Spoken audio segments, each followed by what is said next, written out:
na high blood sa kanyang tenant na si Val. Kasi hindi na nga daw nakakabayad ng upa, ay nagpatira pa ng kaibigang alagain.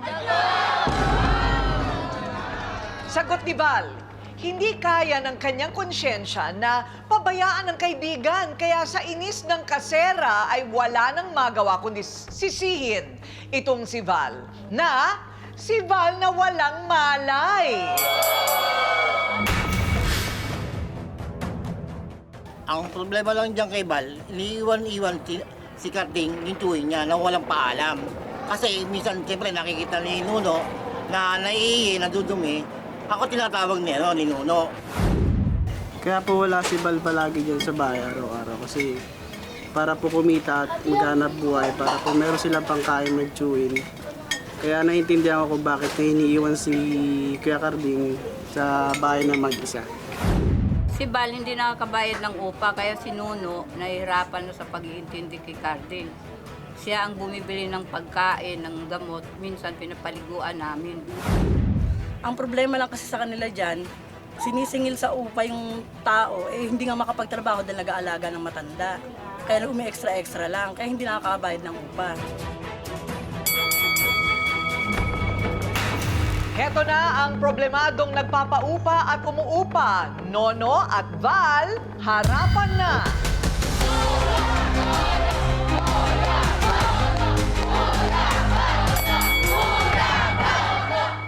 Ayan, ang kasera at ang umuupa. Gaano ba kalaki yung inuupahan? Medyo malaki po, mama. Ay, malaki na ba yung ganyang lagay na yan? Talaga ba? Kasya naman ang kama. Hindi, papag lang. Papag lang talaga. Tapos, parang bed spacer lang, no? Hindi, maluwag-luwag naman po, maano po siya. Pero meron bang CR? Meron po. May CR namang sarili. Magkano po ang renta dyan? 2,000 po, kasama na po ilaw tubig. Wow! 2,000 kasama na ilaw tubig. Mura na yon. Saan po yan? Dito po sa may Caloocan po. Caloocan.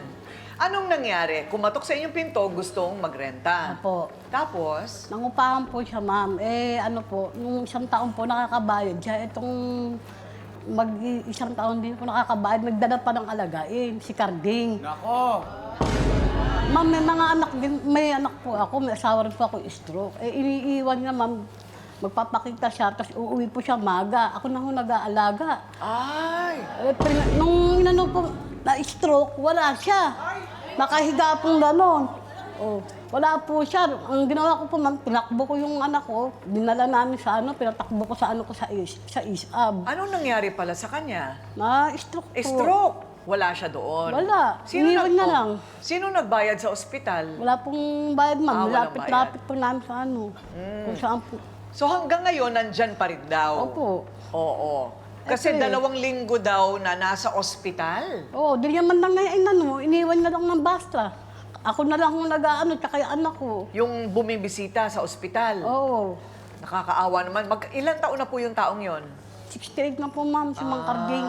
Okay. Ang bait mo naman po masyado, Tinono. Kasi naman po, stroke din ang asawa ko. Ayoko naman pong gawin sa asawa ko yung... Pagpapalain naman kayo sa ginagawa niyong tulong, Nay. Pero tama lang yan na magreklamo kayo. Gaano katagal na si Val na hindi nagbabayad? Isang taon po, ma'am. Isang taon? Opo. Wow! 2024 yan eh. Gagawin yan, uuwi ng gabi, pag maga, wala na, ma'am. Oo. Oh, sino nag-aano kay Carding? Hindi ako. Wala naman po akong magawa.